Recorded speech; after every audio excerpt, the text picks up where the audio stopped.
가면 야곱의 12아들에 대한 기록을 제가 간단하게 정리했습니다. 그래서 야곱의 12아들이 12지파가 되어지는 것이죠. 근데 저기 변동사항이 있어요. 레위 족속은 12지파 가운데 빠집니다. 그리고 또 요셉도 빠져버려요. 그런데 요셉 대신에 요셉이 난 두 아들 에브라임과 므낫세가 저 지파에 들어가요. 그래서 12지파가 되어지는 겁니다. 요셉이 왜 빠졌을까? 뭐 여러 가지 추측을 할 수가 있지만은 요셉을 통해서 12지파가 지파로서 당당히 시험을 받을 뿐만 아니라 요셉의 희생을 통해서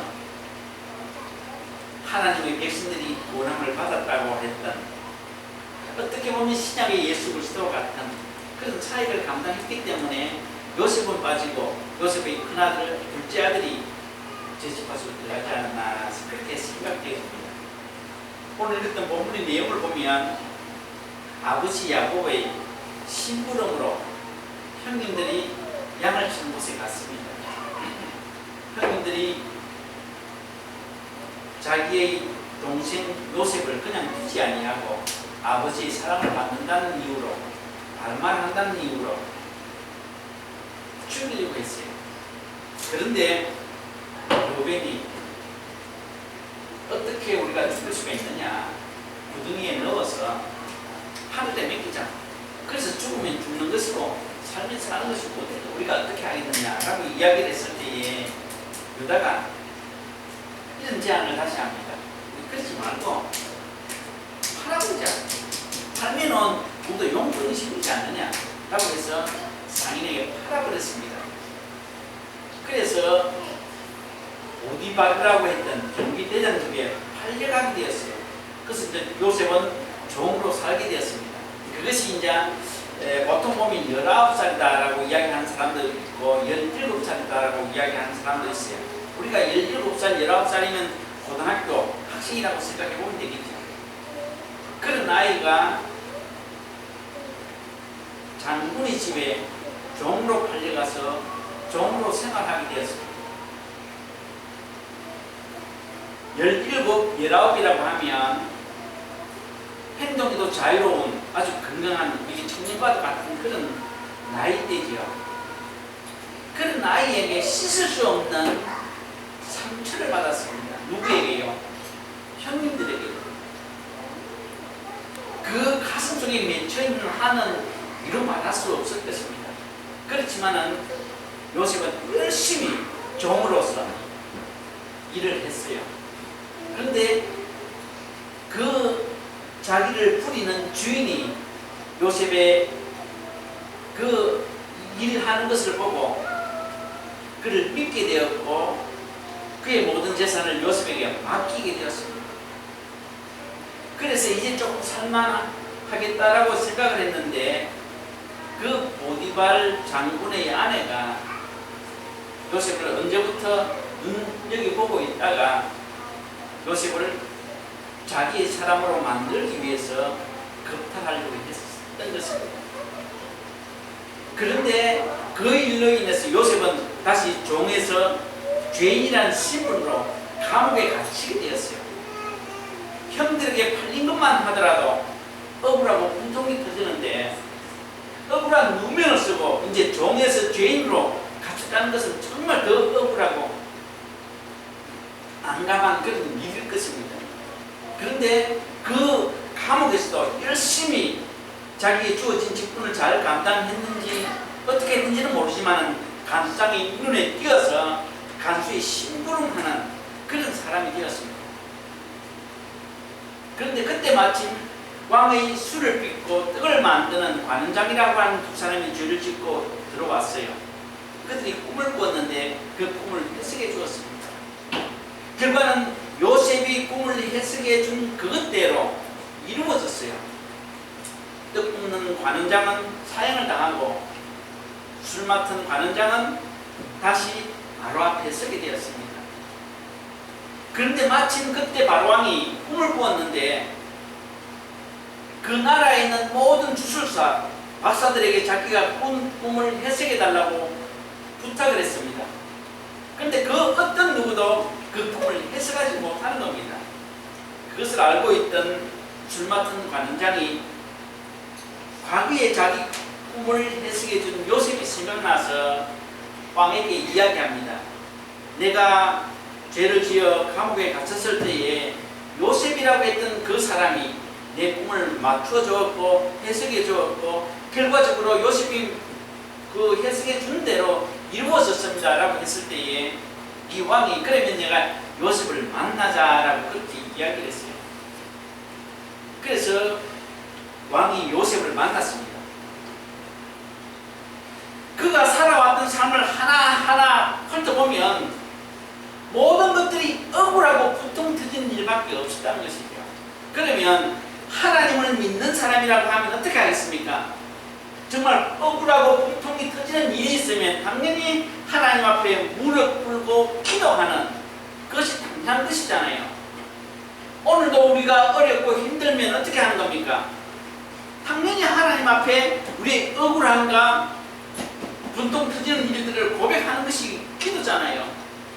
그런데 요셉의 일생을 통해서 보면 단 한 번도 그가 무릎 꿇고 기도했더라, 제단을 쌓았더라, 하나님을 찬양했더라, 예배를 드렸더라고 하는 내용은 전혀 기록되어져 있지 않다는 겁니다.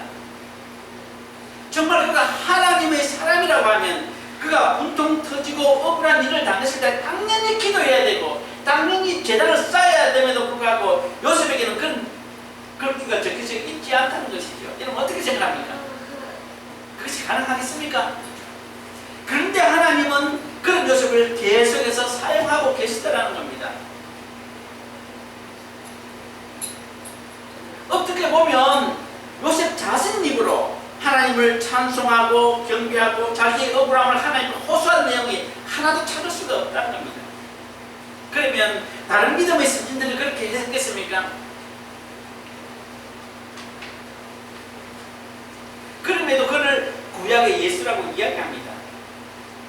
믿음의 조상 아브라함을 보면요, 가는 곳곳마다 제단을 쌓고 하나님 앞에 기도를 했습니다. 자기 할아버지는 문제가 있을 때마다 하나님 앞에 제단을 쌓고 기도를 했다는 겁니다. 그런데 손잡을 때는 요셉은 그런 억울하고 불통한 터지는 일이 있음에도 불구하고 단 한 번도 기도하고 제단을 쌓았다는 말이 없다는 것이죠. 또한 그 군대에 있는 다윗을 보면 다윗의 시편은 어떤 것입니까? 여호와여 나를 구원하소서, 여호와여 왜 길을 막고 계시나이까, 늘 그런 이야기밖에 없어요. 그가 어렵고 답답할 때마다 늘 하나님과 소통했던 사람입니다. 그런데 유독 요셉만큼은 그런 일들이 전혀 기록되어져 있지 않다는 겁니다. 그럼에도 불구하고 하나님은 요셉을 계속해서 만지고 계셨고 사용하고 계셨습니다. 그 이유가 무엇이겠습니까?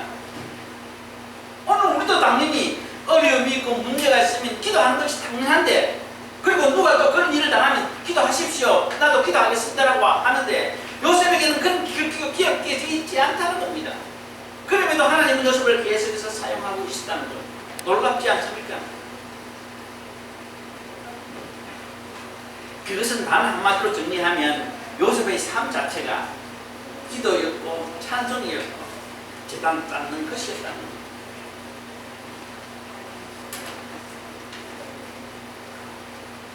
그가 아무리 어렵고 힘들어도 누구를 원망하고 누구를 어떻게 하기보다는 그의 삶, 아침부터 저녁까지 살아가는 삶의 순간순간이 기도였고 제단이었고 찬송이었고 예배였다는 것이죠. 하나님께서는 그의 삶을 예배로 받으셨고 제단으로 받으셨고 기도로 받으셨고 찬송으로 받으셨다는 겁니다. 다시 바꿔서 이야기하면 아무리 거룩한 예배를 드린다고 할지라도, 아무리 거룩한 찬송을 드린다고 할지라도, 아무리 간절한 기도를 드린다고 할지라도, 제단을 쌓는다고 할지라도 내 삶에 예배가 없고 찬송이 없고 기도가 없고 제단이 없다라고 하면 이것은 다 쓸모가 없는 것이라는 것이죠. 그렇다고 해서 요셉은 한 번도 안 했겠습니까?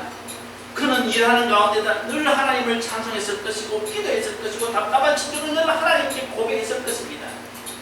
누구도 모르지만 그 답답한 심령을 늘 하나님께 기도했다는 겁니다. 그런데 중요한 것은 그렇게 기도하고 제단을 쌓고 찬송하고 예배를 드렸을 뿐만 아니라 그의 삶 가운데서도 그것이 나타나고 보여졌다는 겁니다.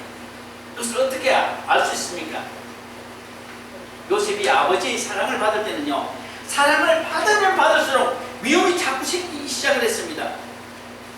아버지가 사랑하면 사랑할수록 형님들이 죽이고 싶을 정도로 미움이 자꾸 커갔어요. 이상하지 않습니까?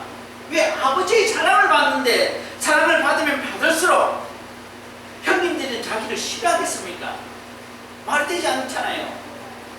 그런데요, 요셉은 아버지의 사랑을 받다가 형들에게 바뀐 이후에 그 사랑의 대상을 아버지에서 하나님으로 바뀌었다는 겁니다. 이제는 하나님만이 사랑하고 하나님만의 사랑을 받기를 원했다는 겁니다. 그런데요, 그렇게 하자 어떻습니까? 보디발 장군이 좋아해요. 보디발 아내가 좋아해요. 간수장이 좋아해요. 떡 굽고 술 굽는 그 관장들이 좋아해요. 애국의 바로가 좋아해요. 이상하게 일들이 벌어집니다. 아버지의 사랑을 받을 때는 자기 형도 자기를 미워하고 싫어했는데 하나님의 사랑을 받고부터는 모든 사람들이 다 좋아하는 겁니다. 하나님을 믿든지 믿지 않든지. 왜 그럴까요? 요셉의 삶이 바로 예배가 그의 삶이 되었기 때문에 그렇다는 겁니다. 오늘 우리들에게서는 그것이 없잖아요. 아버지의 사랑을 받든 하나님의 사랑을 받든 모두 다 미움의 대상이 되기는 쉽지만 사랑의 대상이 되기는 쉽지 않다는 겁니다. 그것은 왜 그럴까요? 내 삶이 예배가 되지 못하기 때문에, 내 삶이 기도가 되지 못하고, 내 삶이 제단이 되지 못하고, 내 삶이 세상 사람들과 똑같은 모습으로 살아가기 때문에 하나님의 사랑을 받든 아버지의 사랑을 받든 누구의 사랑을 받든 내 주위는 믿음의 대상을 자꾸 늘어나는 겁니다. 이것이 오늘 기독교인들의 문제라는 것이죠. 분명히 사랑을 받으면 또 다른 사람들로부터 사랑을 받아야 되는데 이상하게 사랑을 받으면 나를 미워하는 사람만 자꾸 생기는, 과거의 요셉 아버지의 사랑을 받을 때 형들이 미워하는 그런 것처럼 그런 모습으로 우리는 오늘 살아간다는 겁니다. 그래서 예배가 삶이 되고 삶이 예배가 되는 그런 모습은 없습니다. 그래서 그렇잖아요. 교회 가면 목사 같고 장로 같고 집사 같고 문사 같은데 교회만 딱 나가면 다 똑같이 보이는 이런 이중적인 모습이, 아무리 하나님을 사랑한들 누구를 사랑한들 그것이 사람들에게 미움의 대상이지 사랑의 대상이 되어지지 않는다는 겁니다. 오늘 그리스도교회가 그리스도교회 성도들이 정말 예배가 삶이 되고 삶이 예배가 되는 삶을 산다고 하면 숫자에 관계없이 모든 사람들로부터 사랑을 받는 그런 교회가 되어질 것이고 성도들이 되어질 것입니다. 이런 상황 가운데 요셉이 누구를 미워하고 누구를 싸우겠습니까? 아직도 자기 속에 있는 형을 미워하는 그 마음, 저주하고 싶은 그 마음, 계속해서 그것들과 싸워야 되는데 누구를 험담하고 누구를 하겠습니까? 싸움의 대상은 바로 자기인데 다른 사람 말 잘하는 사람은, 다른 사람 말 잘하는 그리스도인들은 자기와의 싸움을 하지 않는다는 말입니다. 자기와의 싸움을 하지 않기 때문에 다른 사람만 자꾸 지적하는 것이죠. 정말 우리가 성경에서 이야기했던 혈과 육에 대한 싸움, 정말 나와 내 자신과의 싸움에서 좀 치열한 그런 삶을 산다고 하면 다른 사람 말할 시간들이 없습니다. 오늘도 내 속에 나오는 그 더러운 것들과 늘 싸워야 하는데 어떻게 다른 사람과 싸울 수가 있겠습니까? 오늘 저와 여러분이 드린 이 예배 순간에 지금 누구를 미워하고 누구를 대적해 하겠습니까? 오늘 이 순간만큼은 오직 하나님께 드려주기를 바라잖아요. 요셉이 그랬다는 겁니다. 주날뿐만 아니라 아침부터 저녁에 잘 때까지 그의 삶이 예배가 드렸기 때문에 누구를 미워하고 형님들을 저주하고 할 생각이 조차 없다는 겁니다. 내 속에서 나오는 계속해서 이 더러운 것들과 계속해서 싸워야 하기 때문에 그의 있는 요셉이었기 때문에 그렇다는 것입니다. 오늘 누구도 그렇게 살아야 되는 겁니다. 기도 많이 해야 되죠. 찬송 많이 해야 되죠. 교회에 대해 빠지지 말고 열심히 다녀야 되죠. 그보다 더 중요한 것은 요셉과 같이 예배가 삶이 되고 삶이 예배가 되는 삶을 살아가는 것, 이것이 더 중요하다는 겁니다. 그래서 기도하지 말라, 성경 보지 말라, 예배 가지 말라, 그게 아니고요. 오늘 내 삶이 정말 예배가 되고 예배가 삶이 되는 인생을 산다고 하면 내가 달라지는 것이 아니라 내 주위에 있는 사람도 달라질 것입니다. 저는 이걸 생각해 봤어요. 우리는 어차피 세상 가운데 살아야 돼요. 요셉이 보디발 장군 집에 종으로 갔어요. 종으로 갔는데 처음부터 그 신임을 했겠습니까? 이미 먼저 있던 종들이 얼마나 멸시를 했겠습니까? 식당 주방에 가도요, 먼저 주방에 밥그릇 씻는 사람이 힘이 있어서 발실하고 멸시를 하고, 이런 세상인데 그 17, 19 되는 그 어린 아이가 보디발 장군의 집에 종으로 갔는데 먼저 있던 종들이 얼마나 무시했겠습니까? 그들이 멸시하는 것 이루 말할 수 없었겠지요. 또한 보디발 장군이 처음부터 그래 했겠습니까? 이놈은 내가 사기는 샀지만은 일을 잘할지 못할지 오늘 죽어도 뭐 그만, 내일 죽어도 그만, 비싼 돈 주고 사지는 않았을 것입니다. 그렇지만은 요셉은 보디발 장군에게 충성하는 진실한 종이었다는 겁니다. 이것을 가만히 생각해 보면 우리는 내가 지금 다니고 있는 직장의 사장은 예수를 안 믿어요. 교회를 안 다녀요. 불신들어요. 어차피 지옥 갈라 믿어요. 저 밑에 내가 있다는 사실 자체가 억울하고 고통 터져서 그 사람 말을 듣지 않는다고 하면 그것은 말이 안 된다는 거죠. 제가 이 말씀을 준비하면서 오래전에 지역에 있었던 사건들이 생각나요. 한국에서 온 청년 두 개가 있는데 염색 공장에 제가 취직을 시켰어요. 월요일부터 금요일까지 아침 8시에서부터 5시까지 일하고 캐시로 2,000불 줬습니다. 신분이 없는 사람입니다. 그 사람이 기술이 있어서 취직을 시켜줬겠습니까? 뭐 때문에 취직을 시켜줬을까요? 제가 부탁하기 때문에 취직을 시켜줬어요. 그때요, 신분 있는 영주권자들도 한 1,500불 그래 받을 때입니다. 하는데 별로 없어요. 그리고 그 사장하고 저하고 이야기를 했어요. 내가 이 사업을 하는 이유는 하나님의 사역을 위해서 내가 이 사업을 합니다. 그래서 저 사람이 괜찮은데 내 뿔을 위해서 이 사업을 내가 물려주기를 바란다라고 그렇게 이야기를 해요. 얼마나 좋은 일입니까? 그 염색공장을 자기가 물려받는다는 것. 그래서 제가 그랬어요. 너는 출근하면 직장인이다 생각하지 말고 네가 그 하는 사업체다 생각하고 아침부터 저녁까지 열심히 일할 뿐만 아니라 휴지가 떨어져 있으면 죽고 뭐 이렇게 네 일처럼 해라 라고 진짜 당부를 했어요. 그런데요, 회사 마치고 뭐 이렇게 저를 만나게 되면 흉을 보는 겁니다. 사장 와이프 뭐 어떤 거 저떤 거 제발 큰 소리 하지 말라고. 너와 같이 그런 험담을 하는 그 사람이 사장에게 이야기를 한다고. 안 돼요. 오늘 계속해서 그 하나 있었던 사장의 험담을 저한테 하는 겁니다. 그 사장이 분명히 저도 있는데 이 사업은 하나님을 위해서 내가 사용하기를 원하고 네가 이거 잘 배워서 맡아서 하면 좋겠다라고 그것까지 이야기를 했어요. 그런데도 그런 험담을 해요. 그 험담이 사장 귀에 안 들어가겠습니까? 일 제대로 하겠습니까? 사장이 하루 저에게 와서 이렇게 이야기합니다. 목사님 죄송한데요, 이야기는 해야 되는지 말아야 되는지 모르겠습니다라고 이야기하면서 이야기를 해요. 혹시 안 되겠습니다. 그래서 내가 잘라십시오. 잘랐어요. 사장의 신앙이 좀 부족하다고 할지라도 그런 기회가 주어졌으면 직원으로서 최선의 삶을 살아야 되는데 그렇게 하지 않냐고 험담만 하고 뒤에서 중얼중얼하고 그런 사람이 복을 받겠습니까? 요셉은 그렇지 않다는 것이죠. 비록 보디발 장군이라는 장군이 자기 신앙과 전혀 관계없는 사람일지라도 한다는 겁니다. 다니엘을 위시한 다니엘의 친구 어떤 사람입니까? 하나님의 사람 밑에서 수적으로 그렇게 일을 한 사람입니까? 아니죠. 바벨론 왕이라는 그 어마어마한 왕 밑에서 바벨론 왕을 도우는 일을 했습니다. 바벨론은 하나님과 전혀 관계가 없는 사람입니다. 죽으면 당연히 지옥 갈 사람입니다. 순종 안 해도 돼요. 그러나 그들은 그것에서 최선의 삶을 살았어요.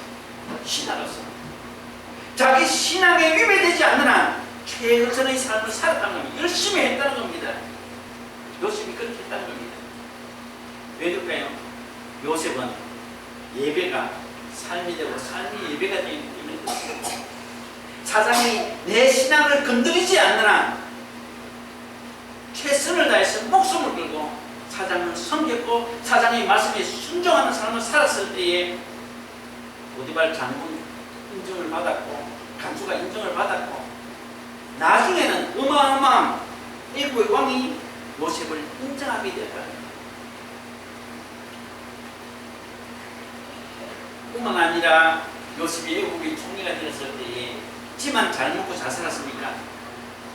하나님의 은혜는 너만 잘 먹고 잘 살아라. 다른 사람이 죽든지 말든지 그런 은혜가 아니라는 것이죠. 요셉이 하나님의 은혜를 받아서 애국의 총리가 되었을 때에 누가 살았습니까? 자기 전 가족이 살았습니다. 애국이 살았습니다. 주위에 열방 나라가 다 살았습니다. 누구 때문에요? 애국의 총리로 있는 요셉 하나 때문에 모든 나라가 다 살았다는 겁니다. 이것이 하나님의 은혜라는 겁니다. 우리가 감정을 가끔씩 들어보면 자기는 하나님의 은혜를 받았다는 거지. 근데 자기 주위는 다 황폐한 그것은 하나님의 은혜가 아니라는 것이에요. 요셉이 예배가 되는 삶을 살고 삶이 예배가 되는 삶을 살았을 때에 그에게 하나님께서 은혜가 주었고 요셉뿐만 아니라 그의 가족과 이방 모든 나라가 함께 더불어 잘 살 수 있도록 은혜를 부어주시다는 겁니다. 예배가 되는 삶을 산다는 것이 그만큼 중요합니다. 오늘 어떻게 보면 여기서 저와 여러분이 예배를 드리는 이것보다도 월요일부터 토요일까지 내 주어진 직장, 주어진 환경 가운데 예배 자세의 삶을 사는 것이 더 중요할 수가 있습니다.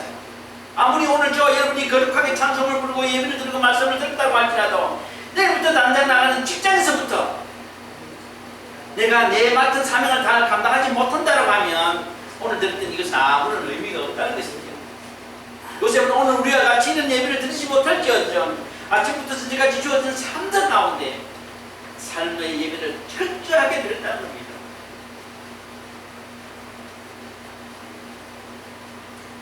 오늘 대부분의 교회와 그리스도인들이 삶이 없는 신앙은 미신이라고 했던 것처럼 이런 미신적인 신앙이 참 많이 있다는 겁니다.